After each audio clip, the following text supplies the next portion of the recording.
10 steps from the mic at my daughter's wedding, an usher slaps my "Father, 2 o'clock" card face down and blocks my arm. Jason leans to his boss. He's a burden. The band crashes into the first dance, and a voice behind me hardens. Hold the father. 3 months earlier, the mailbox clicks shut like a gavel. I carry the day's haul into the kitchen and set the envelope down on the table where bills go to be told the truth. The morning light lays a pale square over the formica. My coffee is already cooling. My phone buzzes. Emily. Invites landed. Don't stress the speech. Me. I don't stress. I prepare. 3 dots, then another buzz. Emily. Jason says keep it short so the flow's clean. I set the phone face down and let the sentence breathe in the room. Short is a cousin of less. I've met the family. The screen door twangs. Mr. Caldwell. I look up. Tasha from 2 houses over. Used to sit second row, right aisle.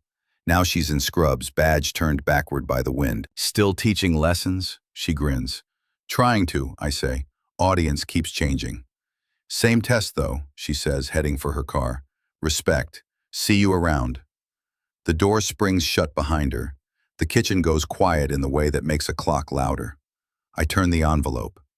Caldwell family, in a formal font that thinks gold leaf can silence nerves. My thumb is ready to break the seal when I stop, rotate it, and line the corner with the camera. The shutter sound is a crisp tick. The date and time ride along in the file like a notary stamp. I name the folder Receipts, Wedding, and slide the photo inside. Paper breathes when you open it right. The liner sighs. Inside, the card carries its certainty in centered type. Ceremony, June 30th, 4 p.m. I read it once like a stranger and once like a father. Then I hold it at arm's length and take a second photo of the line that matters. That's the only document I need today. A teacher's hands learn to arrange chaos into rows. I clear a space on the table, lay the sleeve flat, and save the envelope itself, no tears, no dog ears, into a plastic protector. Some people throw away wrappings. I've learned that what carries a thing sometimes says more than the thing. The phone rolls over to wake itself. Emily. Dad? Me. Got the invite. Looks sharp. Emily. Thanks. Just keep it short, like really short. Me. Kindness isn't measured in seconds. Silence. Somewhere in the house, the fridge stirs and settles. I open the Notes app and title a fresh page, Lesson_Bell. That's all it gets for now, the title and a blank field waiting for the right words to show up and earn their time. I slide the invitation back into its sealed envelope, then into the protector, then into a clean manila folder. The layers help. Order is dignity you can hold. Coffee sip. Bitter. A little cold. The kitchen window shows a square of June sun doing what it wants no matter who's getting married. I walk the invitation to my desk. The old desktop hums awake. I move the photo into Receipts, wedding/01_invite.jpg, and let the system attach its quiet metadata. 1 click, 2. That's enough. No need to flood a file with proof. Proof should be simple, specific, and ready to walk in under its own power. The phone buzzes again. Emily. Jason's just nervous about timing. He means well. Me. Nerves pass. Habits don't. Emily. Please don't make it about him. Me. It's about you. Respect is part of the program. I put the phone down before I start editing my daughter's punctuation. The teacher in me is nosy. The father in me knows when to close the gradebook. Heart steady. Breath measured. Dignity first, then everything else. I carry the manila folder back to the kitchen and set it next to the bills. It's light now. It won't stay light. I can feel a story wanting to happen. And stories, like classrooms, perform better when the clock is visible and everyone knows what happens at the bell. I pick up the phone, type one more message, then let my thumb hover over send. No sermon, just the boundary. Me. 1 minute is enough. The message sits there, blue and small, and for a moment the room listens to it with me. St. Bridget's office smells like lemon oil and old homilies. Pastor Green folds his hands, diplomatic fingers. Mr. Caldwell, would you like a short blessing during the ceremony? I nod once. 60 seconds. Then I sit. Jason is already leaning forward, smile fixed for the brochure. Pastor, maybe keep the program short. Martin gets tired, you know. Tired isn't the same as voiceless, I say, mild as tea. Emily's heel taps once on the carpet. We're just trying to keep things smooth. Pastor Green blinks. We can note a blessing as pending while we finalize the order. Pending, Jason repeats, pleased with the word like it's a clever garnish. I keep my hands flat on the armrests. If it helps your flow, I can hand you the title today. I slide a small card across. For Emily, a brief lesson in respect. Pastor reads it, throat working. Will consider it. He sets the card carefully to one side, like it might stain the wood. Out in the hallway, the air is cooler. Emily reaches for my sleeve. Dad, please don't take it personally. When people say short, I listen for the word they're hiding. What word is that? Less, she exhales. Jason is just, he wants it perfect. He wants it controlled. I look at her, soften it. I want it respectful. Jason joins us, glossy as a magazine. Martin, think of it like a modern program. Tight is thoughtful. Thoughtful would be asking the father what he thinks, I say. He checks his watch that doesn't need checking. Pastor will confirm. We're all on the same team. We step into the sunlight. My phone buzzes. The calendar banner at the top reads, Planning, June 9th, 2:30 p.m. I lift the screen just long enough for the reflection of the chapel doors to cut across it. A private timestamp on the day they said, pending. Another buzz email. From Pastor Green at stbrigiddenver.org. I open it under the eaves. Subject, ceremony order, Caldwell/Miller. Good to meet today. Final order, TBD. Blessing request noted, pending. We'll confirm next week. The header time stamps itself like a neat corner of tape. I save the message intact. No cropping, no forward chains. Then drop a printed copy into a fresh manila I've labeled stage_envelope. Emily watches me slide the folder into my satchel. Are you collecting things? Order is how we keep memories honest. Can you just, she swallows, not make waves? Waves are loud, I say. This is quiet. She nods, not happy, not fighting. Jason hovers at the curb. We'll get you in if it fits. It fits, I say. It's my daughter's day. I'll match your brevity. He opens his mouth. Pastor steps out of the office and gives a small, diplomatic wave that ends the scene. On the drive home, the card with my title rides in the passenger seat like a restrained opinion. I file it behind the invitation when I get in, both of them sheathed. The satchel's weight is modest, but it sits like intention. They call it polish when they mean erasure. The thought finds its place and refuses to leave. My phone lights again, a final ping before the afternoon settles. From Pastor. We'll confirm by next week. The restaurant glows like a phone screen, too bright, all gloss. I thread through elbows and sequins until I find my place card. Martin Caldwell, in serif letters that try to stand up straight for me. I lay 2 fingers on it, steady, and bring the camera down. 1 click. The timestamp follows like a polite witness. Jason taps his glass with a spoon. The room hushes in tidy obedience. We're lucky Emily's dad doesn't have to shoulder real responsibilities anymore, he says, grin aimed at the executives near the head table. A crease of laughter travels the tables like a small wave that knows not to spill. My jaw finds stillness. Emily's hand brushes my sleeve under the linen. Dad, just let it go. I've let bigger things go, I say quiet. Jason rides the laugh, turns the beam toward his firm's colleagues, name drops a project, a promotion, the word vision. I lift my water, give the room time to choose what it thinks funny says about it. The best man clinks again, clang clang, resetting the attention like a teacher who hates silence. Conversations restart.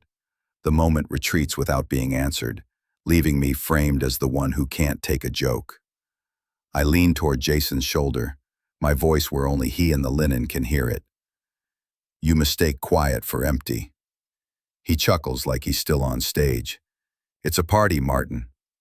Jokes should land up, not down. His smile slips, then returns, practiced. He turns back to the executives. The waiter sets a plate in front of me. The salmon blinks under glaze. I move the place card to the edge of the charger so it doesn't collect dressing. A party card sits beside the napkins. Rehearsal, June 29th, 6 p.m. The countdown printed like a metronome that cannot be argued with. I press the card flat with my palm, then slip it into my jacket without ceremony. The clock can speak for itself later. Emily's eyes are wet, then not. He's nervous, she says. Then he should practice, I say, on someone who isn't family. Please, she says, not tonight. I nod. The nod is a small discipline I learned from 30 years of classrooms. It buys peace in the minute and a better minute later. I keep my fork moving. I keep my voice put away. My job isn't to shout. It's to choose the bell that rings. A toast rises at the head table.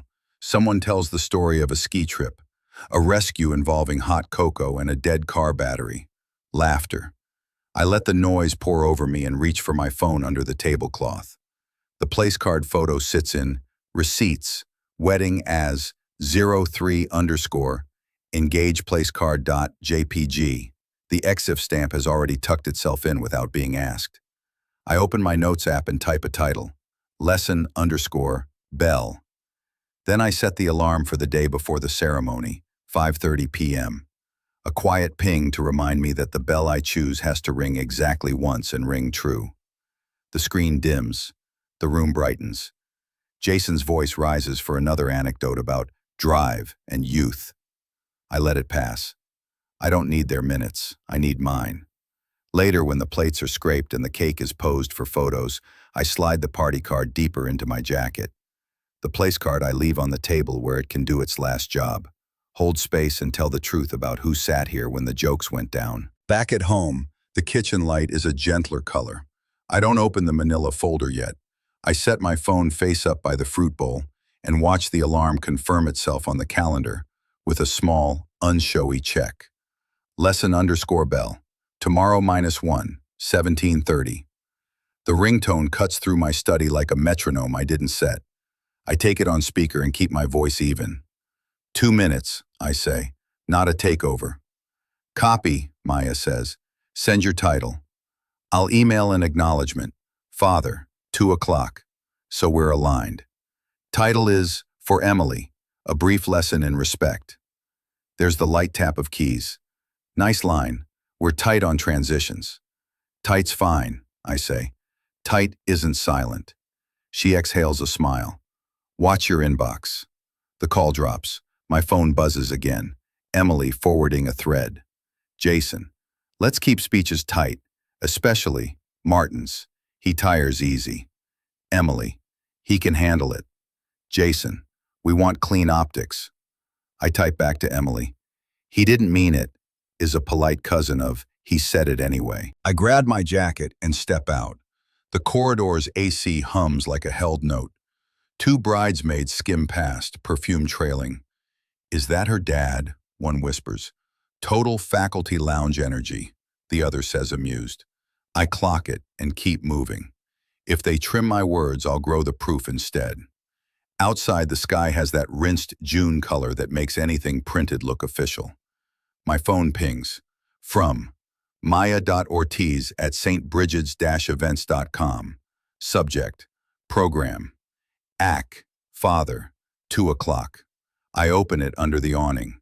The header timestamps itself neatly. The venue's auto footer sits below like a watermark. Event, Saturday, June 30th, 4 p.m. I forward nothing. I crop nothing. I save the email whole into receipts, wedding, and print a clean copy when I'm home. Montage, the short kind. Header at top, subject intact, footer legible. The page slides into a fresh sleeve, then into a sealed envelope labeled Stage, timing, and program. The flap makes a dry kiss when it seals. The screen lights again. Emily. Jason's serious about flow. Me. So am I. Maya follows with one more line, casual as weather. Final goes to print T-7D- changes possible. I read it twice. The clock is visible now, even in my own kitchen.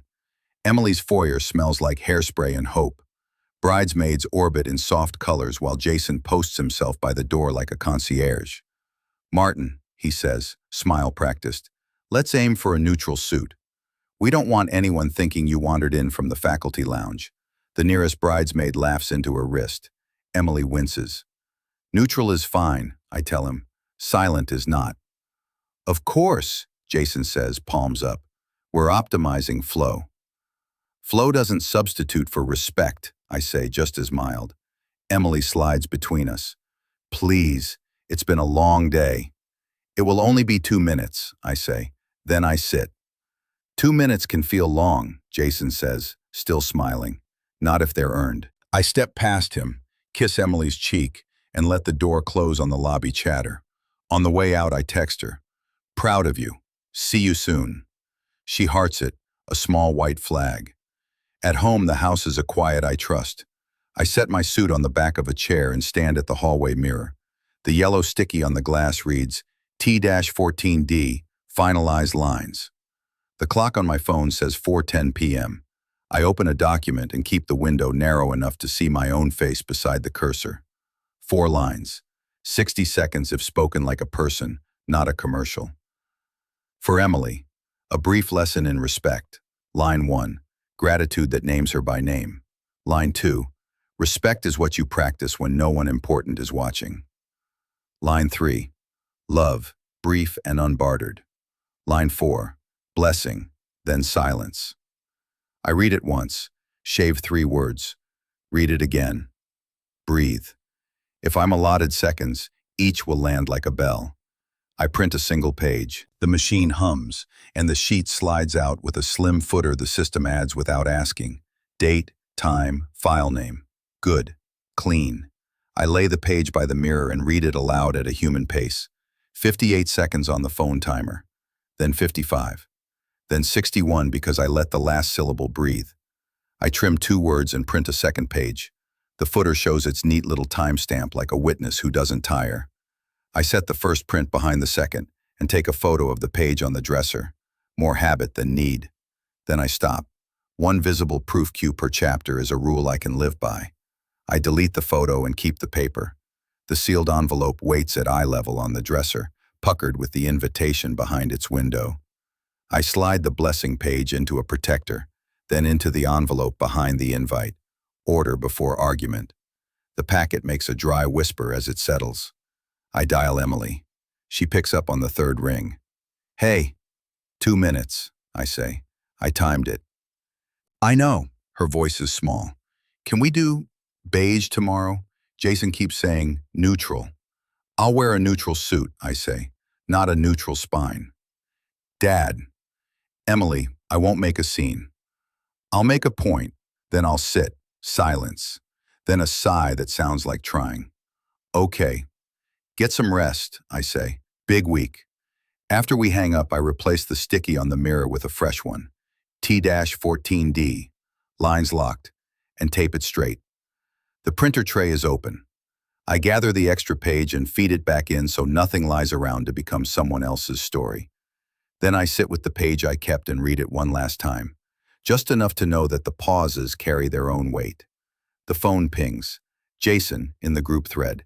Reminder, crisp colors tomorrow for photo ops. Minimal patterns. Please.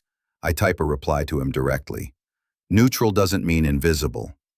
I watch the sentence in the blue bubble, almost sent, and leave it there, unsent and bright. Sometimes the held note is the one that rings. The house breathes. The clock in the kitchen ticks loud for a few seconds, and then forgets to. I slip the envelope into my satchel on its side so the pages don't curl. Tomorrow can bring its edits. I'll bring my minutes. East Ridge High keeps its past in a cool room that smells like paper and purpose. The librarian slides a drawer shut. The wooden thunk feels like a verdict landing. Which year? She asks. 98, I say. Debate team. Richard Hayes. Her brows lift. You taught him? I tried to. She wheels the step stool, reaches high, and eases the blue yearbook down like a sleeping child. Funny, his name's on a community board now. He turns up at events. Does he? I keep my voice even. She opens to the club's index, fingertip tracing lines. Here. Debate. Page 142. She glances up. You're Mr. Caldwell. I am. Good reputation. She smiles without fuss and pushes the book toward me. Scanner's warmed up. The lamp hums as I flip to the photo. There he is. Awkward tie, stubborn jaw. Under the lineup, his handwriting I'd recognize anywhere. Thank you for the push. RH I breathe once, shallow. I never kept score. I kept students. Turns out scores kept me. May I ask. Go ahead, she says. Top feeder adds the system header. I slide the page into the flatbed, let the lid settle, and press scan. A green bar travels beneath the glass, slow and sure. The screen flashes a file name and a header strip with the date and time. The school's system brands it like a tidy seal. I save it whole, no cropping, no filters, no cleverness, then drop a second copy to a thumb drive I brought. Chain of custody is a habit, not a flourish. My phone buzzes on the counter. Program to print T-7D. Big day coming? She asks. Bigger than some think, I say. She closes the book and pats the cover. He'll remember you, she says, not quite a question. I tuck the drive into my inside pocket and the printout into a plastic sleeve. If needed, I say, I'll remind him.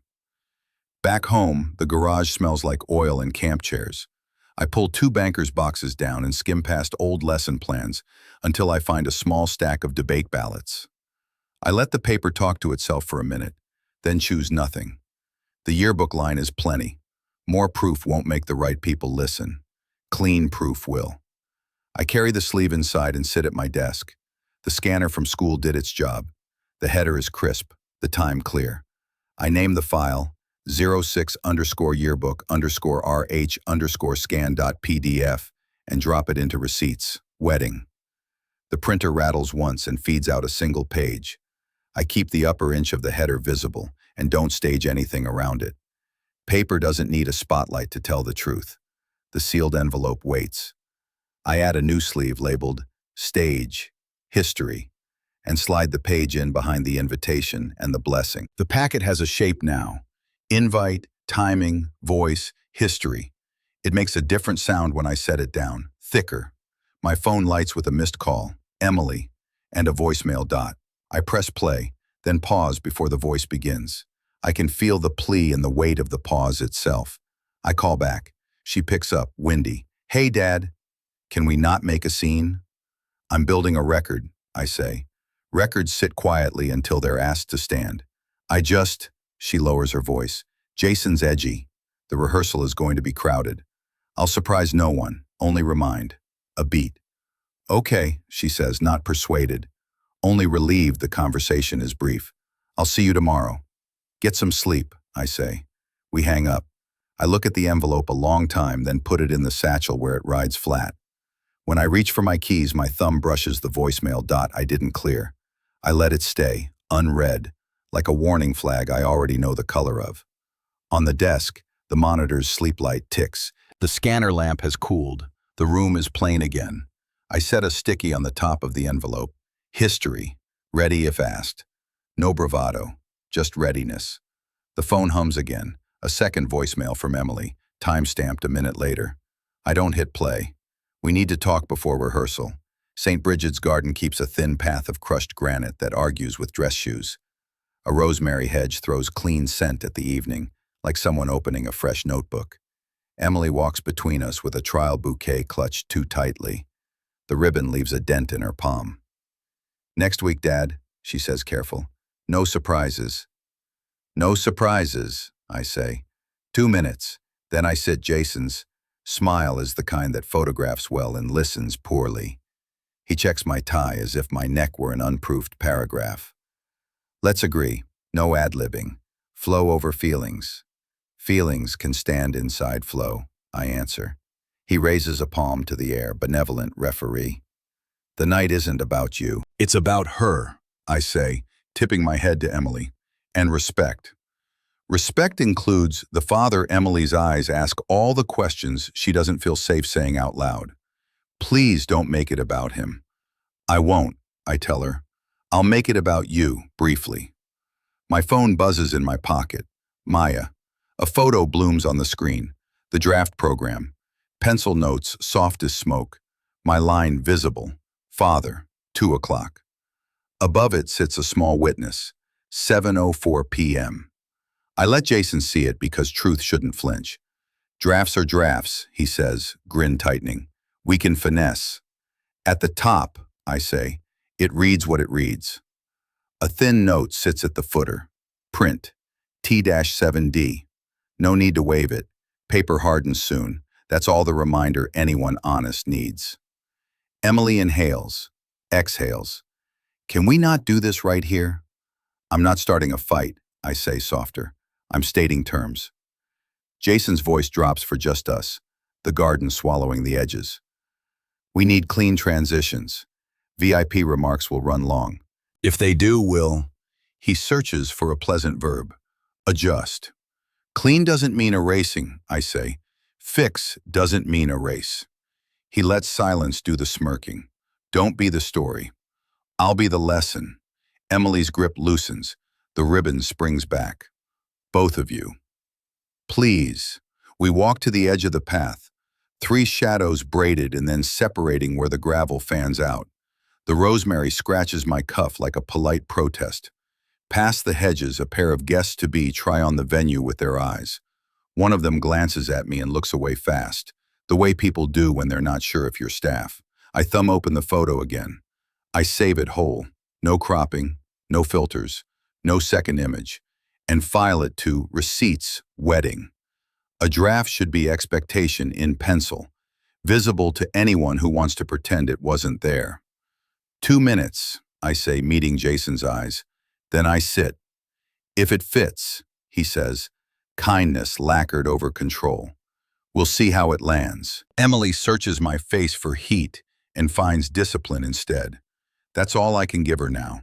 I won't steal their day. I'll anchor it. We angle back toward the parking lot. Jason is already on his phone, smiling for someone else. Emily slows to match my pace. Promise me, she whispers. I already did. I keep my voice even. On the minute. At my car, my phone buzzes again. Maya. Got your title. Keeping it fair, I type. Thank you. 2 minutes. Then I sit. I don't send the photo. You don't wave a map when you plan to use the road. At home, the printer coughs the draft page onto clean paper. I slide the print behind the invitation in the sealed envelope and feel the flap resist. The packet makes a different sound now. Less paper, more intent. Later, under the kitchen light, my screen wakes itself, a resurrected thread from earlier. Jason. Reminder. Flow over feelings. No reply necessary. I've already chosen which bell to ring. On screen, Father. 2 o'clock still sits where it belongs. The small 7:04 p.m. at the top tightening its circle, like a second hand that knows where it must be. Jason's words from the path hang in the room, neat and smug, and usefully on the record. We'll see. The venue's back office is all laminate calm and humming fans. Maya has the program open on a widescreen, columns of names breathing in tidy serif. I've got you here, she says, tapping. Father, 2 o'clock, post-toast, email in 60 seconds. Thank you, I say. 2 minutes, then I sit. A head pops through the door. DJ, headset around his neck, a fader under his thumb. Quick flag, VIPs run long. If the exec wants a victory lap, I can't chop a CEO mid-sentiment.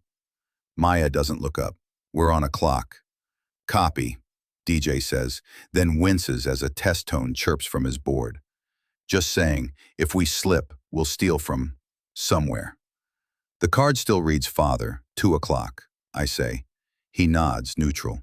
I'll keep eyes on the minutes. He slides out, leaving the faint smell of gaffer tape. My phone buzzes. Emily. Jason's anxious about timing. Me. 2 minutes will be enough. Emily. Please keep it tight. Me. Tight isn't silent. Maya clicks send. A second later, my inbox blooms. Subject.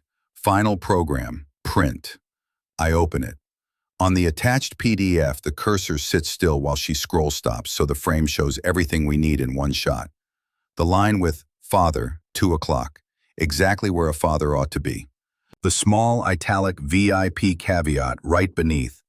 Order subject to change by VIP remarks. The bottom footer, final _V3 print, June 23rd, 4:12 p.m. And tucked in the header, ceremony June 30th, 4 p.m. No cropping, no markup, no duplicates. I save that frame to receipts, wedding, then print one clean page when I get home. Just the same frame, frozen in ink. Let ink settle where voices wobble. Back at the house, the printer exhales the page like a careful promise. I don't add arrows. I don't circle anything. Paper should be allowed to speak its plain language. I slide the print behind the invitation inside the sealed envelope, the packet thicker by a heartbeat. The phone rattles against the counter. Jason's thread, revived elsewhere. Jason. Big nights are fluid. VIPs are guests too. I leave the bubble unread and steady my breath. If they borrow minutes tomorrow, I'll show where they borrowed them from.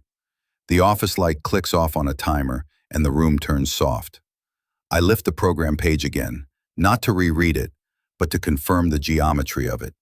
Father, 2 o'clock in a line, and right below it, the neat escape hatch some people call practicality and others call power. I place the page back in its sleeve with the VIP caveat still visible under the father's line. That's the truth I want waiting for me when I open the envelope next. The ballroom smells like lemon polish and rented celebration. On stage, the lectern sits a step left of center, its wood polished to a shine that has heard every kind of promise. Mind if I leave this? I lift a small charger, cable coiled. My phone dies fast. Maya checks the sightline, practical. It can live there. Plugged, no cords across aisles. She watches me tuck it behind the base. Leave it plugged, I have it logged. Appreciated, I say. A lighting tech slides a dimmer and the room exhales. My table near house left goes a shade darker. The head table pops like a magazine cover. The tech squints at a gel that crackles in the heat. I ask mildly, is that the level for that corner? VIPs will ride bright, he says. We'll float the rest. Understood. If they rewrite the night, I'll keep the original. I step back to house left and lift my phone. One clean shot.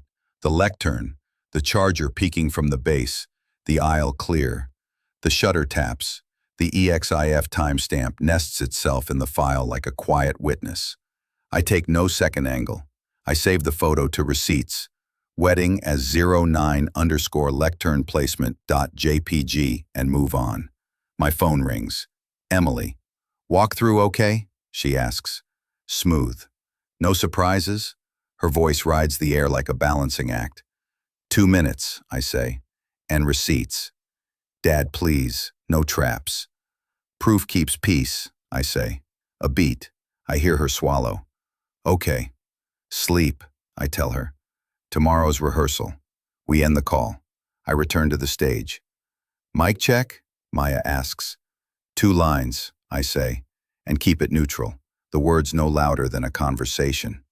She nods toward the DJ. He gives me a thumbs up without looking from his board. Anything else? She says. Only that your email saved me guesswork. She smiles. My job is to make time visible. Good, I say. Notes outlast nerves. She tilts her head at the charger. We'll keep it there. If someone asks, I okayed it. Thank you. Back home, the screenshot of my calendar banner floats at the top. Walkthrough, T-3 days, 7 p.m. I don't file it. I don't need extra numbers. I print the single placement photo instead and slide it into a protector. The sealed envelope resists when I tuck it in. The flap strains like a suitcase that knows you're traveling farther than planned. The house lights feel different when your evidence has a spine. I sit at the desk and make no adjustments to the photo. No crop, no contrast, no circles. Because plain truth is the most persuasive filter ever invented. Phone buzz. A forward from Maya. From J. Miller at subject, run of show suggestion, tighten transitions. Body. Can we compress remarks to maintain momentum? Maya's comment below it. Noted. Status. Pending. I let the email close without saving a second image. I already have what I need. A placement photo with its timestamp. A visible charger that will hear the room if the room chooses to forget me. The house quiets around the decision. Tonight, nothing more gets added. Tomorrow will add itself. Rehearsal turns the ballroom into a factory of almosts. Half bouquets, half smiles, full opinions. The mic gives a soft pop as Maya resets levels, eyes on her clipboard. Run it clean, she tells the DJ. Intro, toast, father, 2 o'clock, first dance. I'm on the side aisle, hands behind my back like I'm invigilating an exam. Jason is center riser, narrating transitions to no one in particular. If we keep the energy up, he says, chest angled toward the head table, we can shave dead air. Tight, cinematic. Cinematic isn't the same as ceremonial, I say, mild. He half turns, smile lacquered. We'll keep it fluid. Fluid is not the same as faithless. Emily steps between us with a practiced gentleness. Please, it's rehearsal. Exactly, Jason says, clapping once, where we discover what works. It already works, I say. I stand, I speak, I sit. The DJ wheels over, fader clicking like a pen. Quick question, if remarks run long, can we move the father's card to a clipboard so we can? No, Maya says without looking up. The card lives on the lectern. It keeps us honest. DJ lifts both hands, peacemaker. Copy, just brainstorming. Brainstorms are for clouds, I say. We're building a schedule. Jason chuckles for an invisible camera. We're all on the same page, Martin. I'm on the page, I say, nodding toward the stage. It's labeled Father, 2 o'clock. Maya tilts the stand a hair and slides a small cream card into the top edge clip. The serif line is simple, visible from the first row. Father, 2 o'clock. She centers it, then steps aside as if framing a portrait. Take your mark, she says. I step to the lectern and put 2 fingers on its edge. The wood is cool, lived in. Above the back doors, a wall clock floats in its own circle of light, minute hand, straight up. I angle back 2 paces, lift my phone, and take one photo that includes the card and the clock. Nothing else. No second angle, no crop, no arrows. The card can speak for itself. The clock can testify that it did at a particular minute. If their voices float, my proof will stand. Sound check? Maya asks. I read the first and last lines of the blessing in a voice you could take to the bank. The PA feeds it back without shine, which is how truth should sound. Maya gives me a thumbs up. Jason sidles to Emily. See? If we keep the pulse, it lands, he murmurs, loud enough for everyone to hear. It will land, I say, because it's short and it's mine. Emily's eyes move between us like she's refereeing with her heartbeat. Tomorrow we keep peace. I'm keeping peace, I say. I'm keeping time. We cycle the entrance. Best man, maid of honor, the whole coordination ballet. Jason narrates again. If VIP remarks run long, Maya cuts across lightly, authority in a soft jacket. We make up in transitions. We don't steal from Father, 2 o'clock. Jason's smile doesn't move. His eyes do. Noted. The DJ cues a bar of light jazz, then kills it as if he's embarrassed by his own taste. The room deflates. Rehearsal does that, pushes and shrinks until everyone agrees to stop pushing. I step off the riser and drift to the side aisle. The lectern card holds still. That's its job. I email the single photo to myself with no subject, then save it into receipts, wedding. Paper is ink. The camera is paper for people who pretend they don't read. Dad? Emily says at my shoulder, voice low. Tomorrow, no escalation. 2 minutes, I say. Then I sit. Jason appears with a managerial brightness. Great energy tonight. Let's stay nimble. Nimble is for dancers, I say. I'll be a clock. He laughs as if he loves metaphors. We break. People collect water bottles and stray opinions. I fold the rehearsal into a thin memory, the kind that fits in an envelope. At home, the kitchen has the good light that doesn't judge. I print the single photo, lectern card and wall clock in frame, and slide it behind the program in the sealed envelope. The flap resists, then gives. The packet sounds heavier when it lands on the desk, like language gaining mass. My phone buzzes. Maya, tomorrow 4 p.m., line up 3:30. I thumb back. 2 minutes. Then I sit. I don't send anything else. The night doesn't need more words. It needs proof to sleep beside. St. Bridget's lobby runs on carpeted urgency, whispers with deadlines. An usher pencils names on a clipboard while the quartet tunes to polite joy. Inside the ballroom, I trace the left aisle to the second row. A small tent card reads, Father of the Bride. I take my mark beside it, hands clasped behind me like a teacher keeping the hour honest.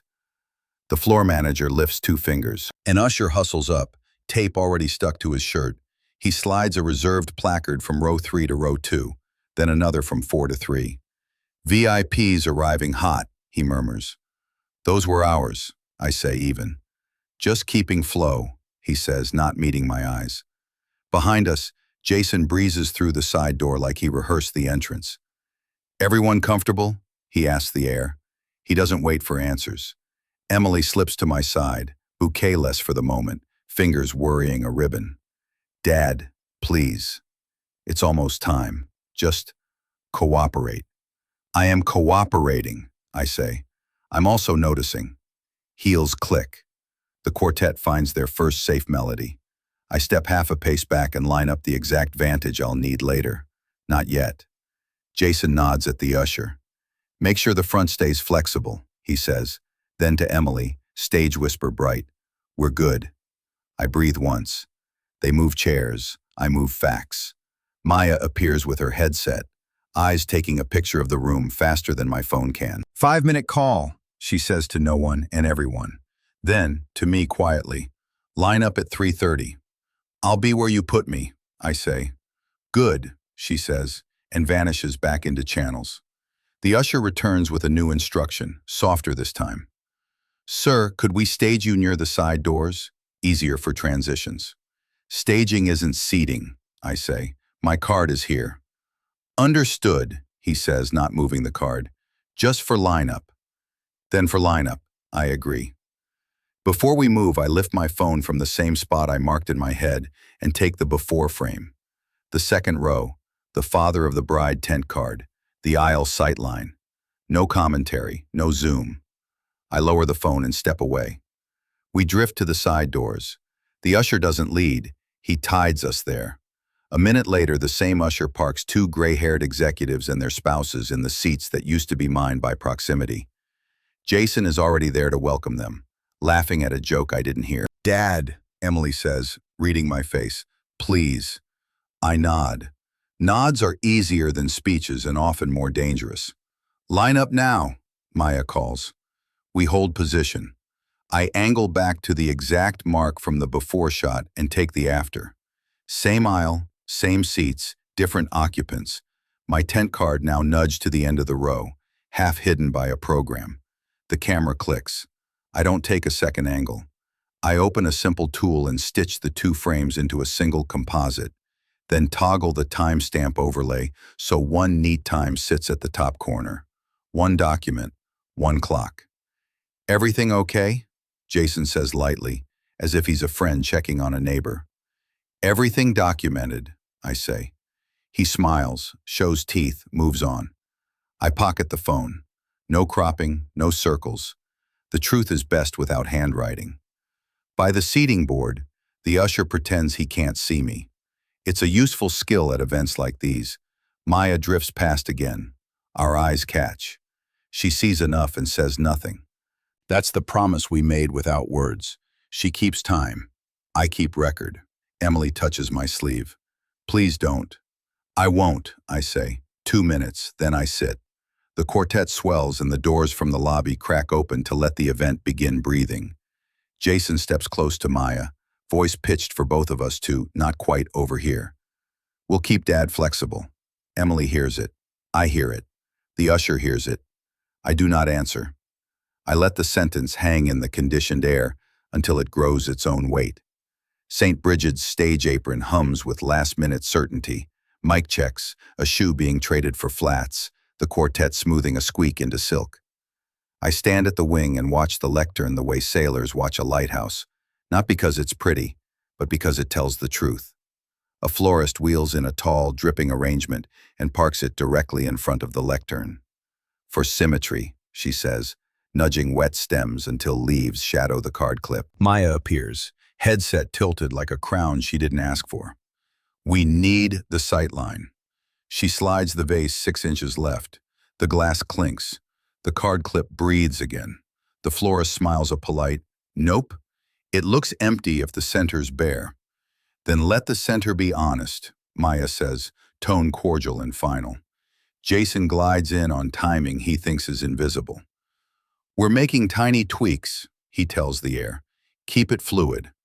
Emily is a half step behind him, careful. Dad, she says to me, let's keep calm. Please. I am calm, I say. I'm asking for fair. Jason's mouth is friendly. His eyes are a plan. If VIP remarks run long, we'll adjust. We all want flawless. Fluidity ends where fairness begins. My voice stays classroom soft. Maya unclips a pen from her lanyard and taps the card holder. I'm authorizing this now. She slides a cream card into the clip. The line sits there like a fact. Father, 2 o'clock. The usher hovers at the aisle, hands folded at parade rest, face set to unreadable. Call 3:30, ceremony 400. Someone announces from the board. The words travel the room like a clock remembering itself. I step closer. Would you initial it? I ask Maya, so nobody confuses intention with accident. She nods once. Of course. The pen scrawls 2 neat letters under the line. M.O. A signature weighs more than a smile. Photo? She asks without looking up. Just one, I say. Do it now, she says, before another centerpiece decides it has rights. I take one clean shot that shows the card in the lectern clip with the handwritten M.O. visible. No crop, no filter, no second angle. I save it straight to receipts. Wedding as 12_initialed card.jpg. That's the chapter's whole proof. Nothing else needs to perform. Jason leans toward Maya, confiding for the room. If something runs over, we could float Dad to toasts. The order stands, Maya says. Emily squeezes my forearm. Please don't turn this into 2 minutes, I say. Then I sit. She releases a breath she'd been holding so gently it barely exists. The florist trundles past, flowers recentered in their secondary place. The scent is green and damp, a garden trying to overgrow a schedule. The quartet warms their last arpeggio and settles the note like a tray. The usher steps closer. We're lining up in 2, he says to Maya, then to me. Stage left for the father during processional. Stage left is fine, I say. The lectern is fine. Jason's smile gleams. We appreciate flexibility. Flexibility is for stems, I say. Order is for people. Maya caps her pen, taps the edge of the card once, and lets the tap be a gavel. Locked. The usher watches, unreadable. Reception nights teach a room to breathe on command. The ballroom inhales with applause and exhales into chatter as the band lands a tidy cadence. I'm at the wing, 10 steps from the lectern that wears my name like a promise someone signed and keeps trying to smudge. First dance in 5, a coordinator calls. Maya ghosts past with her headset, eyes counting beats no one else can see. You're on the board, she tells me, low and certain. After VIP remarks 2 minutes, then first dance. Thank you, I say. Jason is already working the VIP cluster, shoulders squared, voice pitched for reach. We'll get you up there. Say a few words. He tells one executive, then to another. Yes, Keep it relaxed. We're fluid tonight. Emily finds me at the wing. She looks like a hope someone ironed. Dad, she whispers, please, no fights. I won't fight, I say. I'll stand where they told me to stand. Toasts in two, the DJ calls. A polite hush rolls over the front rows. The VIP takes the mic and treats the room to a small victory lap. Laughter where he expects it, nods where he plants them. The lectern becomes a fountain he doesn't want to leave. From the side, Jason leans to two execs and, with the benevolence of a man explaining a schedule to children, says, "We'll shift Dad if we need to. He gets tired." The words float just far enough to land where they'll do the most work. I keep my hands folded. They confuse my silence for surrender. I'm banking it as interest. The house clock over the back doors reads 7:42 and means it. Maya's mouth moves into her mic. "Stand by, Father." I step a pace forward.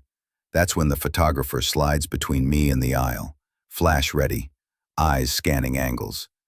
"Sir, can you step out of frame, please?" She gestures me back with a polite flick. The VIP grins into her lens. "I'm the father of the bride," I say, even. "Just one more shot," she chirps. The flash pops. The shutter makes its tiny, happy chirp. "Great. One more. Beautiful." She pivots, still hurting me with her lens like a sheepdog with a smile. Maya's voice again. "Approaching two. Ready, Father." "Ready," I say, to her and to myself.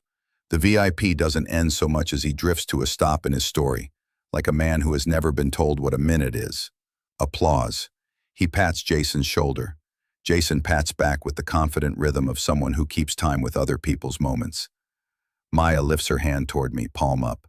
I step, and an usher I haven't met plants himself in the doorway, a soft wall in a suit. "Just a second, sir," he says, voice pitched for nearby ears. Maya touches her earpiece. "Clear the father." The usher doesn't move. "Copy, standing by," he says to the frequency of his choosing. Then to me, "Hold." "On what authority?" I ask gently. "Instruction," he says. Emily appears at my shoulder, breath caught. "Please don't." "I'm not," I say. "I'm standing here." Jason slides in like a punctuation mark. "We're just optimizing flow," he tells Maya, genial as weather. VIP remarks extended. "We'll reshuffle." "The order stands," Maya says, calm, concrete. "Of course," Jason says, and smiles at the usher, who knows how to read a smile. The photographer returns with a new angle in her eye. "Sir, truly, out of frame for this sequence." Guests nearby glance over. Social air moves like water. People make space for what they believe is supposed to be happening. Emily's fingers find my sleeve, small and hot. "Dad, please. Don't make a scene. Courtesy isn't a leash," I say, just for her. "First dance in 5, the band leader calls. Then, seconds later, the DJ. "Toasts in 2. He's not wrong, he's just late. Maya tries one more time, into her mic, toward my face. "Clear the father." The usher looks past her and decides who can write the rules tonight. He turns his head a few degrees, just enough to share the line with the nearest guests, the photographer, the executives who have started to prefer their version of the story. His voice is calm and audible. "Hold the father." I look at Emily. I say nothing. The sentence hangs where anyone can see it. The room inhales on cue.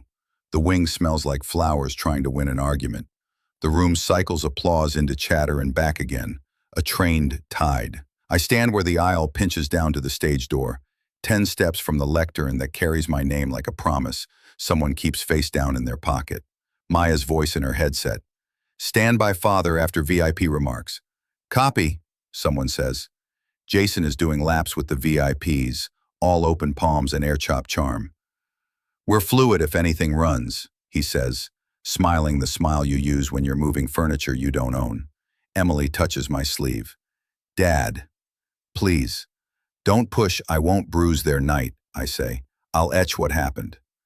The VIP closes his loop with a line he thinks is wise. Applause blooms. Maya lifts her chin toward me. Then the floor manager gets a hiss in his headset and lifts 2 fingers. An advance signal. He steps to the DJ. We're tight. Advance first dance. Copy, the DJ says, already cueing the track. Maya turns. No, father then dance. Update from above, the floor manager says, eyes sliding past her. We're moving. Jason is at the usher before the echo dies. Keep dad flexible, he says pleasantly enough to be overheard. The usher plants, soft wall in a suit. Sir, hold a moment. Maya into her mic. Clear the father. The band swells as if the room took a gulp. A ripple of chairs. The photographer pivots her lens.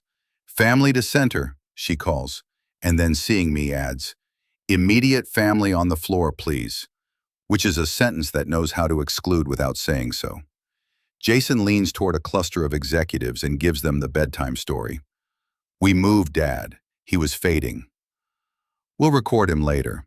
One of them nods like that's compassion. Another checks his watch in a way that says he approves of efficiency. Emily's mouth trembles. Dad, please. Grace works even when microphones don't, I say, not at Jason, not at the room, just into the air where it can harden. From the wing, the lectern card, Father, 2 o'clock, is still visible in its clip. I can feel, absurdly, the texture of the cardstock between my fingers, even though I'm 10 steps away. The usher moves to the stand like he's adjusting a tie. He reaches up, deliberate and casual all at once, and turns the card face down. The motion lands as cleanly as a stamp. Guests near the front see it. They don't know what it means, only that something that had a name just lost it. Maya flinches.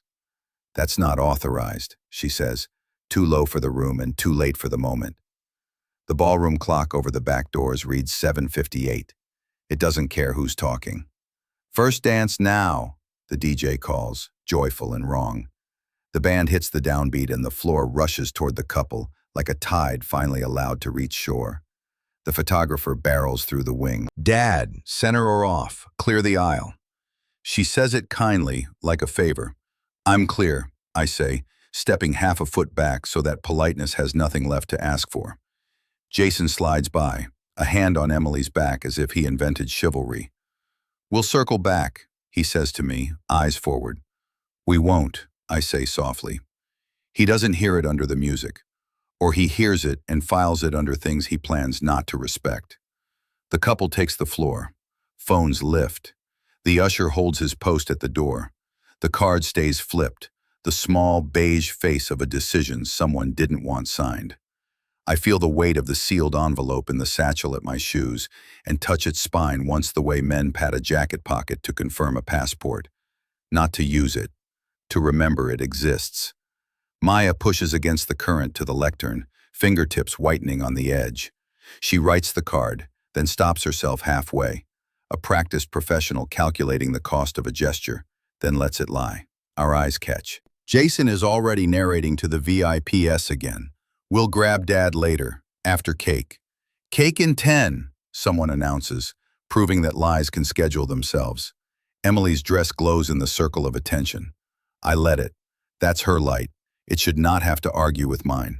The song turns the corner toward its chorus, and in the gap where the room inhales, the DJ throws a second switch and brings the singer's mic up for applause cues. Time moves forward. Order does not. Maya looks at me over the lectern. She caps her pen like someone putting away a tool she wasn't allowed to use. Her lips shape a sentence the room doesn't deserve to hear. I'm sorry. The first dance lands and the room holds its breath to hear itself clap. The applause fades into the soft squeak of shoes, the silver whisper of forks. I'm at the wing, same 10 steps from the lectern, same promise turned face down, when a man with gray at the temples and a precise posture stops, looks at me twice, and blinks like he's found a name in an old book. Mr. Caldwell, he says. His voice carries even when he's gentle. I take him in, the steady eyes, a jaw that once argued for hours in my classroom, grown into itself.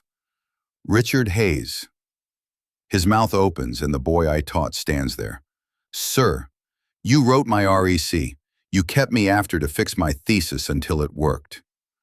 Maya materializes as if called. We're behind, she starts, then sees his face. 1 minute. Richard angles toward the VIP cluster. Jason is already there, mid-charm. Richard hears just enough. "We moved, Dad. He was fading," Jason says. "We'll record him later." "Honestly, he's become a bit of a burden," Richard says, turning. The word is not loud. It doesn't have to be. Jason startles. "Richard, hey, of course not, Richard doesn't look away. "That man taught me how to tell the truth in public." "You just called him a burden?" Heads turn. The photographer lowers her lens by inches. The DJ senses a program he didn't plan for and rides the fader down. Near the back doors, the clock reads 8:12 and keeps its own counsel. Richard faces Maya. "Was there a line for the father?" Maya taps the lectern. "Father, 2 o'clock. Initialed." She flips the card face up. The cream stock catches light. The pen mark is there, plain as noon. M.O. "That will do," Richard says. He steps to the mic, not grand, just certain. "Friends," he says, and the room decides to listen because it can tell when a person means it. "We are going to hear from the father of the bride for 2 minutes, as scheduled." Jason's smile is shiny and useless.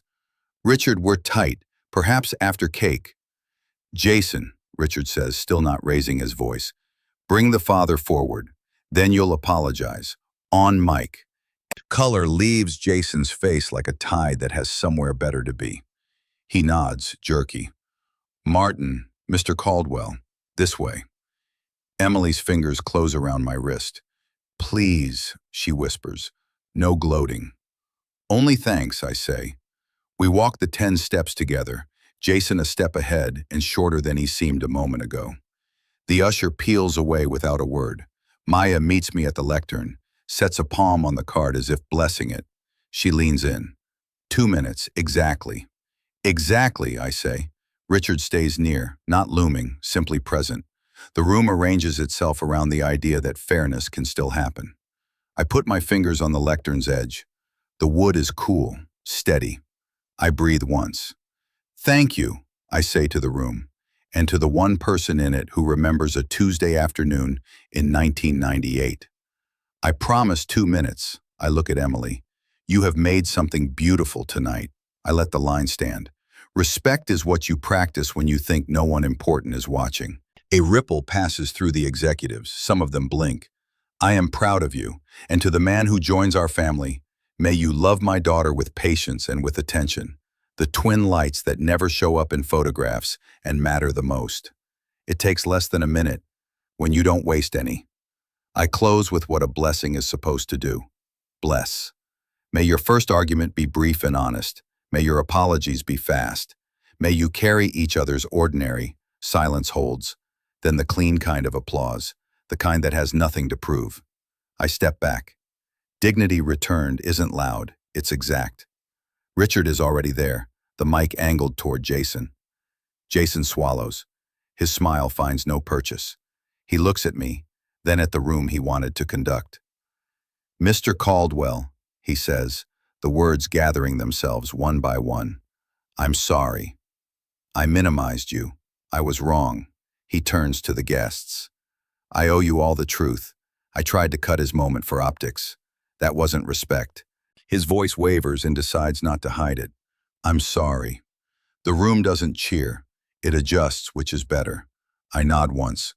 "Apology accepted," I say, nothing more. Richard takes the mic, and for a heartbeat, I see a boy I used to nudge toward clarity. He faces Jason. "We'll talk Monday, 9 a.m. Jason nods again, paler than linen. Maya lifts the card from the clip, shows the M.O. to the front row without flourish, and hands it to me. I walk back to the wing where my satchel waits. The sealed envelope opens with that dry kiss I've come to trust. The initialed card goes in on top, history exactly where it belongs. A guest near the aisle murmurs, "So he's the teacher," like a puzzle solved. The photographer lifts her lens again, but the moment doesn't need her. The room has already made its picture. Jason exhales as if he's been caught carrying something heavy.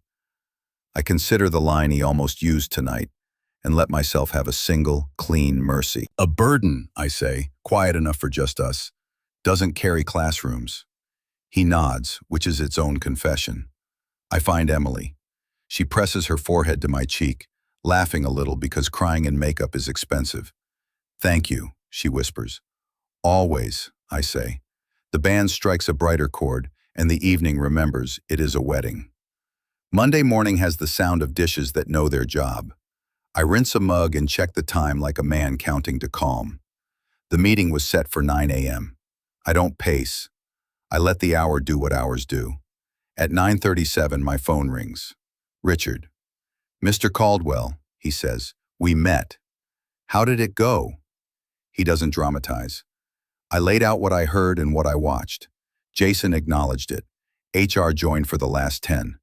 There's a written corrective action, client-facing duties pulled for the quarter, mandatory leadership training. He'll send you a formal apology. I picture an office wall clock taking its neat steps forward. That's proportionate, I say. I also told him something I should have told him months ago, Richard adds. Work is numbers. Leadership is how you treat people when you think no one important is watching. Silence, the clean kind. Thank you, I say. For what it's worth, he says, I meant what I said Saturday. You changed my life. His voice softens. If you ever need a reference again, you have one. I'm retired, I say, but it's nice to know the file still opens. We end there. No victory lap, just a settled book on a shelf. The phone rings again almost immediately. Jason, Mr. Caldwell, he says, and for once the polish doesn't come first. I owe you more than I said on the mic. I was arrogant. I made your daughter carry it. I'm sorry. You said what mattered last night, I tell him. Say it again to yourself for a while. I will.